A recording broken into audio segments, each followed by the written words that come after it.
देखिए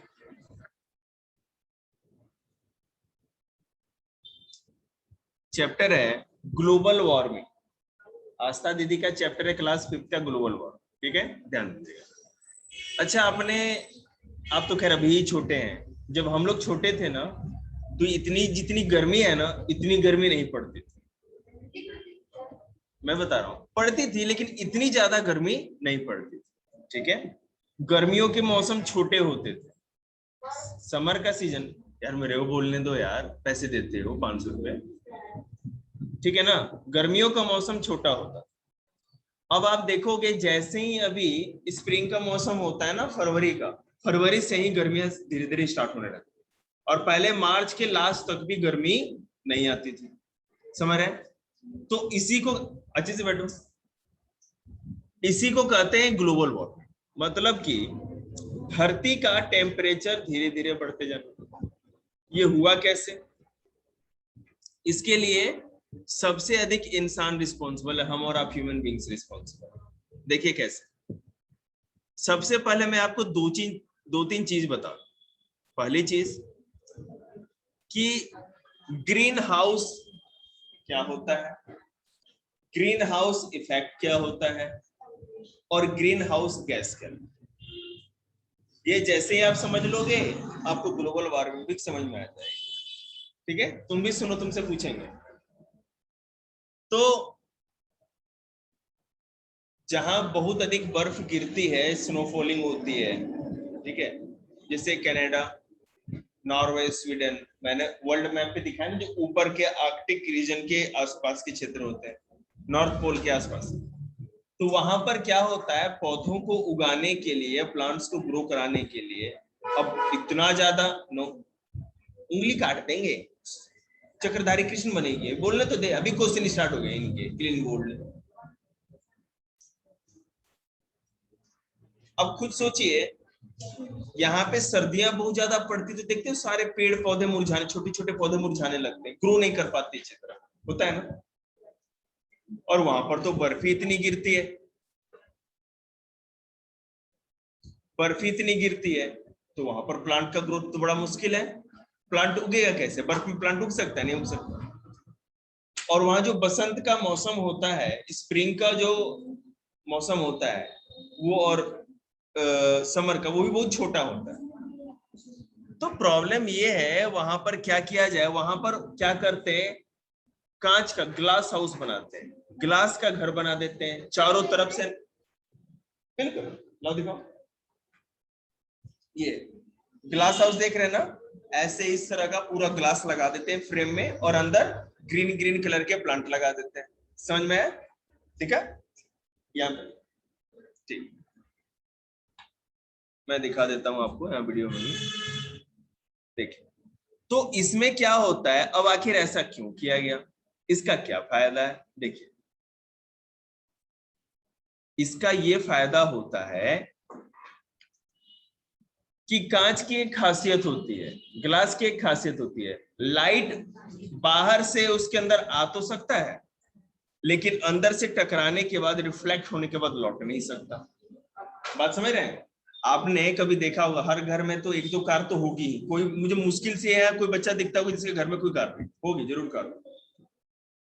तो जब धूप में पापा अगर गलती से कार खड़ी कर दें तो आपने देखा होगा ना, वो बहुत ज्यादा, जैसे ही गेट खोलोगे अंदर बहुत ज्यादा भुक्की सी बन जाती, गर्मी रहती है बहुत ज्यादा।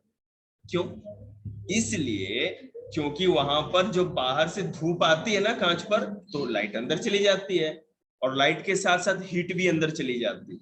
सूरज की रोशनी में, धूप में गर्मी होती है नहीं होती है? होती है ना।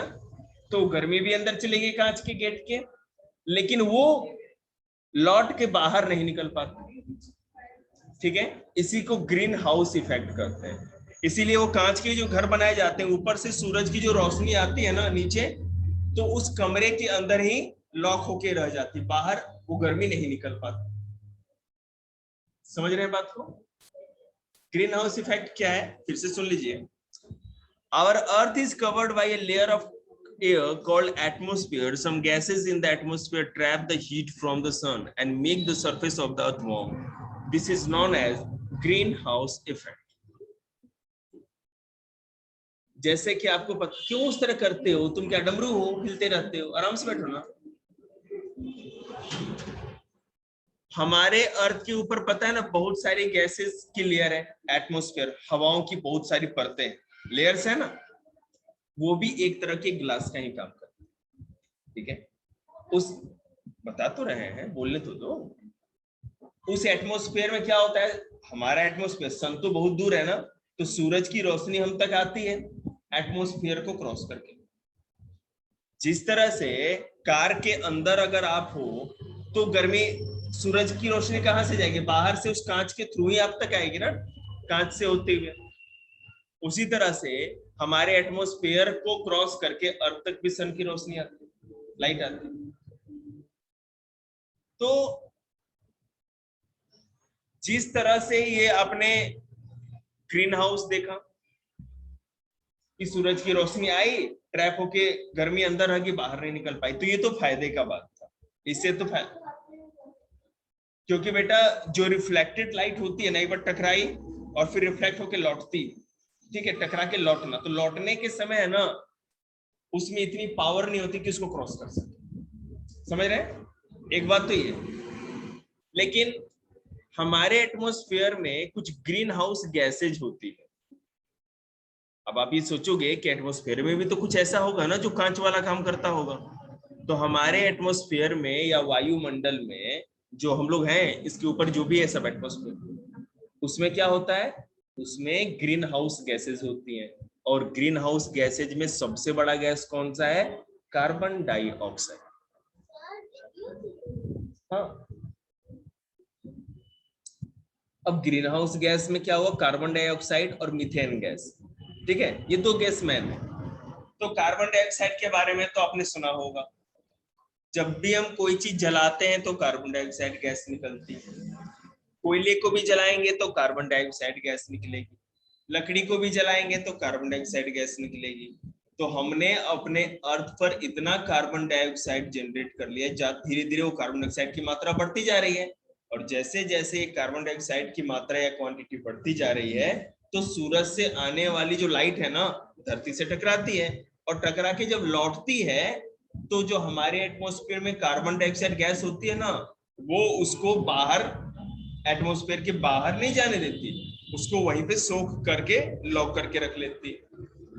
मतलब एटमॉस्फेयर और ये हमारी अर्थ, इनके बीच में ही वो, जैसे ग्रीन हाउस में कैसे है, नीचे ये ग्रीन प्लांट्स हैं, यहाँ तक सन की लाइट आई और फिर टकरा करके इस कमरे के अंदर ही गर्माहट रह गई, तो उसी तरह हमारे अर्थ के साथ भी हो रहा है। इसी को ग्रीन हाउस इफेक्ट कहते हैं। कैसे? देखिए कि जितनी भी ग्रीन हाउस गैसेज है हमारे एटमॉस्फेयर में, carbon dioxide, methane main green house gas है। वो क्या करती है, और भी मैं नाम बता दूं आपको, एक सेकेंड। कार्बन डाइऑक्साइड, मीथेन, है ना, nitrogen oxide, water vapour and ozone, nitrous oxide, nitrous oxide. तो carbon dioxide, methane, nitrous oxide, water vapour और ओजोन, ये जितने भी चीजें, गैसेस हैं, ये क्या करती हैं कि हमारे धरती पे आने वाली जो भी सनलाइट होती है, जो गर्माहट होती है, इसको लौट करके बाहर नहीं निकलने देती, ठीक है, इसके निचले एटमॉस्फेयर में लॉक करके रखती है। इससे क्या होता है, धीरे धीरे धरती का टेम्परेचर बहुत ज्यादा पहले की तुलना में कंपेरेटिवली बढ़ रहा है, और इसी को क्या कहते हैं, ग्रीन हाउस इफेक्ट। और इस ग्रीन हाउस इफेक्ट से धरती के गर्म होने की जो प्रोसेस होती है, उसको ग्लोबल वार्मिंग कर, ठीक है, बोलो थोड़ा शांत। नहीं जाती है, लेकिन पूरी नहीं जा पाती। ये जो गैसेस है ना, ये क्या होती है कि रोक लेती है, हाँ, वो लॉक करके रख लेती है ना, ज्यादा सोख करके। अच्छा, आप छोटे बच्चों में से कोई बच्चा अगर अपना बताना चाहे कि हमारे सोलर सिस्टम में सबसे अधिक गर्म या हॉटेस्ट प्लेनेट कौन सा है, बोलो कौन सा? मार्स, सन प्लेनेट है सर, मुझे आज पता। मार्स, मार्स, मुझे तो आज मन कर रहा था कि आपके दोनों कानों में ये मैं कर ही दूं। रखो भाई टेस्ट पेपर। तुमको आज था मैं पढ़ा पढ़ा के क्या कहते, मैं थक गया। सोलर प्लेनेट का सबसे गर्म ग्रह जो है या सोलर सिस्टम का, वो वीनस है, शुक्र ग्रह। क्यों है? क्योंकि हमारे एटमॉस्फेयर में, ठीक है ना, बहुत सारी गैसेज है। हमारे एटमॉस्फेयर में, अर्थ के एटमॉस्फेयर में सबसे, क्या भैया चाय पे चर्चा चल रही है आप दोनों की, कराएं चर्चा। सबसे गर्म रेगिस्तान होता है, तो यहाँ बैठो ना रेगिस्तान, वहां से हटो। चलो बोला तो सुनो नहीं तुमने, एक इधर हो जाओ। अब बिना मतलब का वहां भी ग्लोबल वार्मिंग कर देंगे ये। रेगिस्तान सबसे गर्म होता है, तो हम तुम्हारे धरती की थोड़ी पूछ रहे हैं, हम तो पूरे सोलर सिस्टम की पूछ रहे हैं ना, जितने भी प्लेनेट है, ग्रह हैं टोटल। तो 8 प्लैनेट्स है, उसमें सबसे हॉटेस्ट प्लैनेट जो है हमारा वो वीनस है, शुक्र है। अब आप कहोगे कैसे? जरा बोर्ड पे ध्यान दो एक बार और देखो, ये तो है हमारा सन,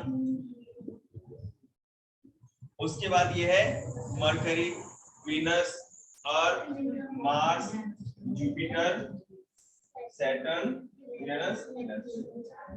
आप कहोगे अरे तुम हाथ है, क्या चाहते हो, या समझाना है? ये तो भाई मरकरी है। आप कहोगे सर सन से सबसे नजदीक तो मरकरी है, तो सबसे अधिक गर्म तो इसको होना चाहिए ना। लेकिन मैं कह रहा हूं कि सन के तो दूसरे नंबर पे जो वीनस आता है, ठीक है, वो सबसे अधिक गर्म है। इसलिए गर्म है क्योंकि जो इसका एटमॉस्फेयर है, उसके, इसका जो एटमॉस्फेयर है, उस एटमॉस्फेयर में सबसे अधिक CO2 गैस है, जो कि 90% से लेकर के 97% तक है। अब इतना ज्यादा CO2 गैस से क्या फायदा है, सॉरी नुकसान क्या है, कि जितनी भी सूरज की रोशनी आती है ना, सारी की अधिकतर रोशनी को ही सोख करके रख लेता है, ये इसको जाने ही नहीं देता। इस कारण से ये सबसे अधिक गर्म प्लेनेट कहा जाता है। बात समझ में आई? और ये सबसे अधिक चमकीला भी इसी कारण से, सबसे अधिक लाइट को एब्जॉर्ब कर लेगा तो चमकीला भी होगा। समझ में? क्या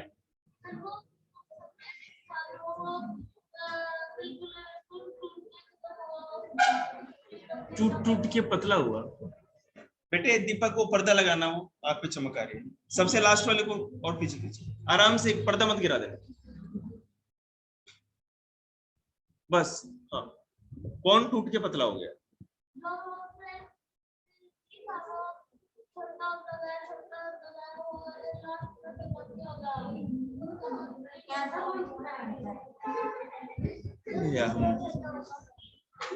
तो क्या बोल रहे हो यार, ये तो हमने भी नहीं, कोई नहीं, अपना ही घर है।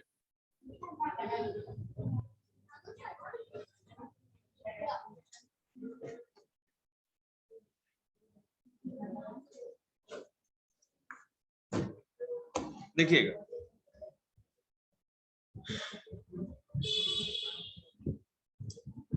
सो ग्रीन हाउस इफेक्ट आप लोग समझ गए। ग्रीन हाउस इफेक्ट क्या होता है?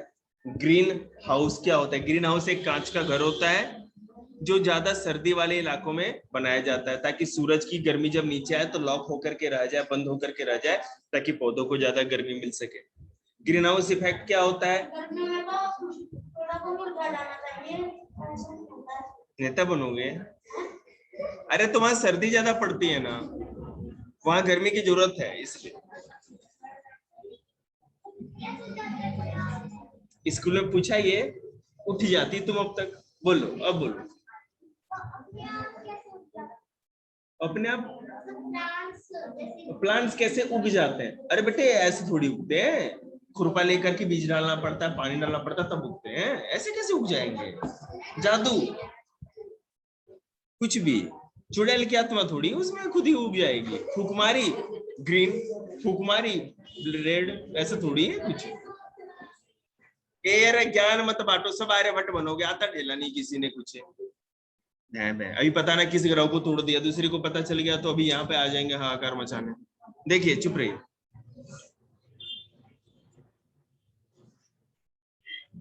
अब हम लोग क्या कहते हैं, ग्रीन हाउस गैसेस के बारे में सुने। पहले कार्बन डाइऑक्साइड के बारे में देखिए। This gas is expelled by human beings and animals during respiration. इसमें क्या होता है, हम लोग जैसे सांस जब छोड़ते हैं बाहर निकालते हैं, एक्सहेल करते हैं, मतलब जो अंदर की सांस बाहर निकालते हैं उसमें कार्बन डाइऑक्साइड बाहर निकालते हैं। एक तो ये है, तो इससे हमारे एटमॉस्फेयर में कार्बन डाइऑक्साइड बनता है। It is absorbed by plant during photosynthesis. और ये जो कार्बन डाइऑक्साइड बाहर आता है एटमॉस्फेयर में, प्लांट क्या करते हैं, उसको फोटोसिंथेसिस के प्रोसेस में या अपना खाना बनाने के लिए क्या करते हैं, इस कार्बन डाइऑक्साइड को लेते हैं। सिंपल सी बात है, हम ऑक्सीजन सांस में लेते हैं, कार्बन डाइऑक्साइड उनसे छोड़ा गया जो ऑक्सीजन होता है वो हम ले लेते हैं, और हम लोग जो बाहर निकालते हैं कार्बन डाइऑक्साइड वो लेते हैं। कैसे?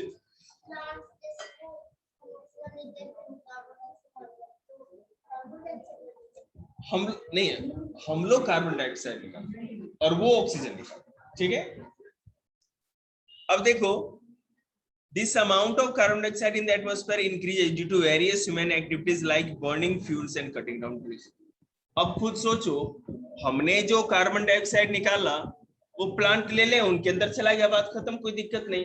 लेकिन प्रॉब्लम तब हो जाती है, दो तरह से प्रॉब्लम बढ़ रही है। या तो हम जरूरत से ज्यादा कार्बन डाइऑक्साइड एटमॉस्फेयर में दे रहे हैं और प्लांट इतना ले ही नहीं पाते, तब कार्बन डाइऑक्साइड ज्यादा एटमॉस्फेयर में रह जाएगा तो ये गर्मी बढ़ जाएगी, है ना। या दूसरा क्या है कि कार्बन डाइऑक्साइड तो बेशक कम भी निकले, लेकिन हम लोग है ना जो कार्बन डाइऑक्साइड प्लांट लेते हैं, हम अधिक से अधिक ट्री ही काट देते हैं। अब जब पेड़ ही काट देंगे तो जो कार्बन डाइऑक्साइड लेने वाला तो वही कट गया, ठीक है। अब कार्बन डाइऑक्साइड लेने वाला ही कट गया तो फिर प्लांट ग्रो, फिर वो कार्बन डाइऑक्साइड तो ये हमारे एटमॉस्फेयर में ही फैला रहेगा ना, गर्मी बढ़ेगी। बात समझ में?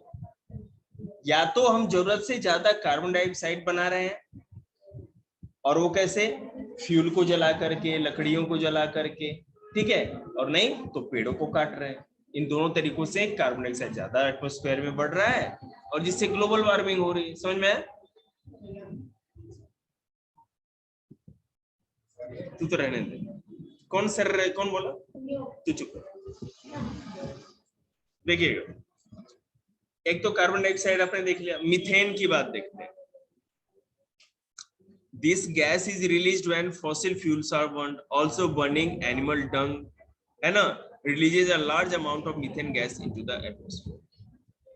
गोसे होते हैं ना उपले जो जलाते हैं, है ना, तो उसमें क्या होता है, उसके जलने से भी मीथेन गैस बाहर निकलती है। जो डांगरों का गोबर होता है ना, जो जानवरों का गोबर, उसमें भी बहुत अधिक मीथेन गैस होता है। तो हमारे एटमॉस्फेयर में मीथेन गैस ज्यादा से ज्यादा बनाने के लिए जानवर भी रिस्पॉन्सिबल। इसका मतलब ये नहीं पूरी धरती से जानवर खत्म कर, ठीक है। तो इसके कारण क्या होता है, ये मीथेन गैस ज्यादा से ज्यादा एटमॉस्फेयर में जाती है। हम लोग को कभी भी उपले पे खाना नहीं बनाना चाहिए गोसों का, ठीक है। अब जहां भी किसी ताई या दादी ने देखा ना, उनसे लड़ जाना बिल्कुल। आप गोसों पे खाना बना नहीं सकते, ग्लोबल वार्मिंग फैला रहे हो, ठीक है। तो इसलिए मीथेन के कारण भी क्या हो रहा है, हमारे एटमॉस्फेयर में गर्मी बढ़ रही है। उसके बाद है नाइट्रस ऑक्साइड। नाइट्रस ऑक्साइड तब एटमॉस्फेयर में फैलता है, ये गैस तब होती है जब ये जो व्हीकल है ना, कार होती है या जो व्हीकल है, बाइक हो गया, ये सब, इनके जो फ्यूल जलता है, जो धुआं निकलता है, इससे नाइट्रस ऑक्साइड निकलता है। और प्लेन जब उड़ती है ना, प्लेन के अंदर से भी जो धुआं निकलता है उसमें भी नाइट्रस ऑक्साइड गैस होती है। इस नाइट्रस ऑक्साइड के कारण भी एटमॉस्फेयर में ज्यादा गर्मी बढ़ रही है। बोलो, चूल्हे पे खाना बनाना हो तो उनको कहो कि अपने हाथ झोंक दे, ठीक है, हाथ जलता रहेगा, खाना बनता रहेगा। क्या नहीं, लकड़ियों से भी तो एटमॉस्फेयर में कार्बन डाइऑक्साइड बढ़ता है ना। हमको कभी भी बर्न नहीं करना चाहिए, कुछ जलाना नहीं चाहिए। गैस भी बना लो, सस्ता आता है। मोदी जी पहले 400 का आता था, अब 800 का आता है, सस्ता हो गया। हाँ, कोई दिक्कत नहीं, वही है ना। और बुक दो 835 का ना, देखो 35 एक्स्ट्रा बोला हूँ। वाटर वेपर, वाटर वेपर देखो क्या है, आपने बादल कैसे बनते हैं समझते हो? बादल कैसे बनते हैं? किसी बच्चे को पता है? बताओ। ये कह रहा है ऐसे, ऐसे कैसे बादल बन जाते हैं?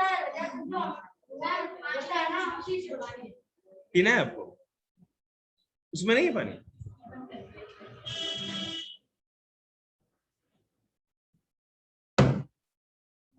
हाँ बोलो बोलो बोलो। बादल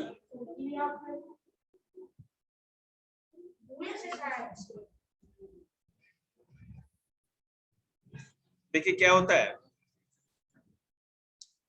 कि क्लाउड का जो फॉर्मेशन होता है, जितने भी हमारे अर्थ के ऊपर, ठीक है, हमारे अर्थ के ऊपर जो भी वाटर बॉडी है, जैसे आपको पता है सबसे बड़ा वाटर बॉडी या पानी वाला इलाका कौन सा है? ओशियन, समुद्र, बड़े बड़े महासागर, है ना, नदियां हैं, अपना ये शिव मंदिर वाला जोड़ हो गया, और ठीक है, एक तो ये जितने भी वाटर बॉडी होते हैं, जब सूरज की धूप उस पर पड़ती है, गर्मी पड़ती है, तो गर्म होकर के भाप बन करके ऊपर होता है, ठीक है, वाटर वेपर बन करके गैस, वो पानी गर्म होकर के क्या होगा, भाप बन करके ऊपर उठेगी, और वही हमारे एटमॉस्फेयर में वाटर वेपर या जल वाष्प के रूप में इकट्ठी होती जाती है। बात समझ में आई? सुन तो लो, अभी तो शुरू हुआ है। एक तो ये, अच्छा एक बात बताओ, हम लोगों को जब गर्मी लगती है और पंखे नहीं चले तो क्या होता है? बिल्कुल। तो प्लांट को भी जब गर्मी लगती है ना, या ज्यादा उनके बॉडी में पानी हो जाता है, तो वो भी अपने पत्तों के द्वारा, है ना, लीव्स के द्वारा, स्टोमेटा के थ्रू एटमॉस्फेयर में, वायुमंडल में ये एक्स्ट्रा पानी निकालते हैं, इसको ट्रांसपायरेशन करते हैं, ट्रांसपायरेशन, ठीक है। प्लांट जब अपने अंदर का एक्स्ट्रा पानी बाहर निकालते हैं लीव्स के थ्रू, तो उसको ट्रांसपायरेशन करते हैं, और वो भी भाप के रूप में ही निकालते हैं। अब ऐसा नहीं ना सारे प्लांट के ऊपर से झरने गिर रहे हैं, ऐसा नहीं होता, वो गैसियस रूप में, मतलब गैस की तरह पानी जो होगा उनके अंदर, वो एक गैस के रूप में बाहर एटमॉस्फेयर में मिलता जाएगा, ठीक है। तो वाटर वेपर हमारे एटमॉस्फेयर में कहां से आया? जितनी भी वाटर बॉडी थी, सूरज की धूप पड़ी तब वो गया ऊपर, भाप बन करके, वाटर वेपर बन के, और नहीं तो प्लांट भी अपने एक्स्ट्रा वाटर को वाटर वेपर के रूप में बाहर निकालते हैं, और यही वाटर वेपर एटमॉस्फेयर में घूमता रहता है। ये भी क्या करता है कि सूरज की रोशनी को आने तो देता है लेकिन जाने नहीं देता। और सबसे बड़ी बात क्या है इसमें, कि वाटर वेपर अपने अंदर सोख लेते हैं गर्मी को, सूरज की गर्मी को सोख लेते हैं, और ये वाटर वेपर हमारे एटमॉस्फेयर में नीचे होता है, हमारे आसपास होता है, ज्यादा ऊंचाई पे नहीं होता, जिससे कि ज्यादा गर्मी बढ़ जाती है।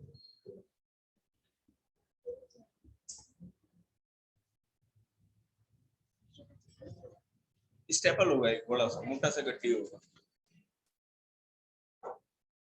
इसमें क्वेश्चन पेपर भी ले जाना।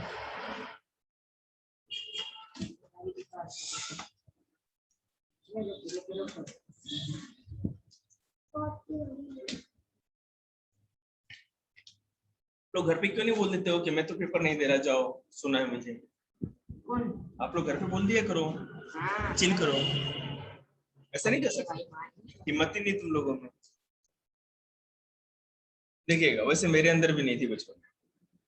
It is found in the atmosphere, it is released in the air due to the smoke from vehicles and factories. फैक्ट्रियों से और गाड़ियों से जो धुआं निकलता है उससे भी ओजोन गैस निकलती है, और इससे क्या होता है, ये भी धरती के एटमॉस्फेयर को गर्म रखने में रिस्पॉन्सिबल होती है, ठीक है। अब एक गैस है क्लोरोफ्लोरोकार्बन, CFC। ये रिकॉर्ड कर रहे हैं क्या? ये खिचड़ी बना रहे हो? बैल का मेला है, आगे बढ़ो। क्या ये देखिएगा, अब तो नहीं, लेकिन पहले जो रेफ्रिजरेटर, मतलब जो फ्रिज है ना, वो, या जो एयर कंडीशन तो समझते हैं, एसी हर, है ना, अभी जाते हैं एयर कंडीशन ऑन कर देंगे, बच्चे सो जाए, लुढ़क जाएंगे जागते ही, ऑन रहता है ना, बिजली बिल नहीं देना होता ना, ठीक है। तो क्लोरोफ्लोरोकार्बन, उससे क्या होता है, क्लोरोफ्लोरोकार्बन गैस, आपको पता है एयर कंडीशन में भी गैस भरी जाती है ना, और रेफ्रिजरेटर में भी गैस भरी जाती, तो पहले क्लोरोफ्लोरोकार्बन गैस भरी जाती थी। उससे क्या हो रहा था कि हमारे ये ऊपर एटमॉस्फेयर में जब ये गैस जाती थी ना, तो ये ओजोन के लेयर को तोड़ देती थी। ओजोन की गैस की लेयर है 50 किलोमीटर की ऊंचाई पे, यहाँ से 50 किलोमीटर क्या कहते हैं, सुपरमैन की तरह उड़ते हुए जाओगे ना 50 किलोमीटर के, हाँ ऐसे हाथ कर, तो वहां पे क्या होगा, एक ओजोन की लेयर आएगी, ठीक है, तो उसके ऊपर मत जाना, नहीं तो रेडिएशन का खतरा है, उसके नीचे ही रहना, ठीक है। तो उस लेयर को ये खत्म कर देते हैं।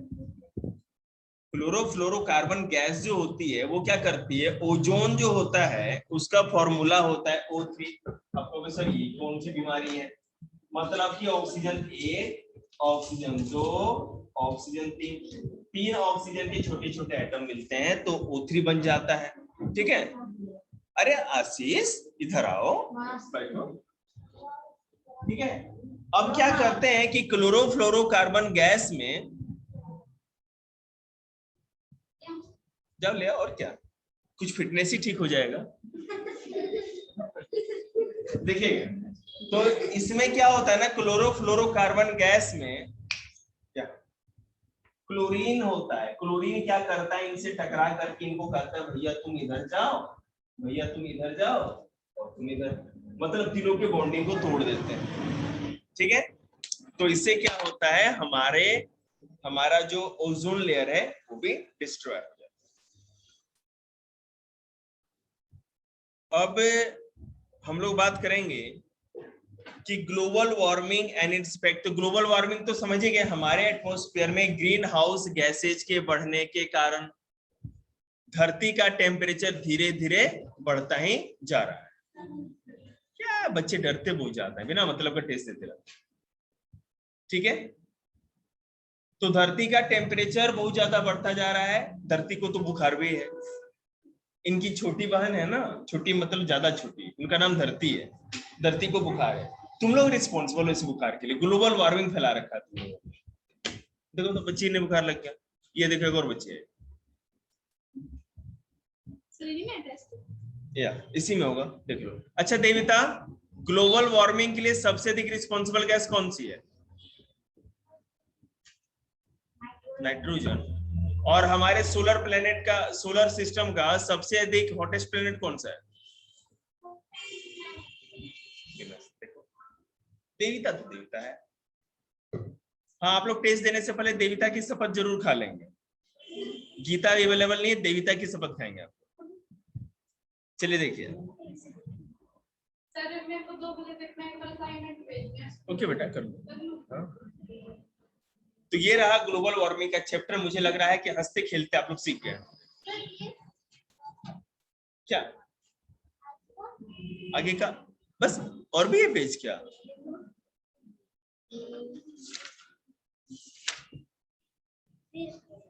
थोड़ी सी चीटिंग कर ली मैंने, कोई नहीं, आगे का कल करा देंगे। हाँ करें।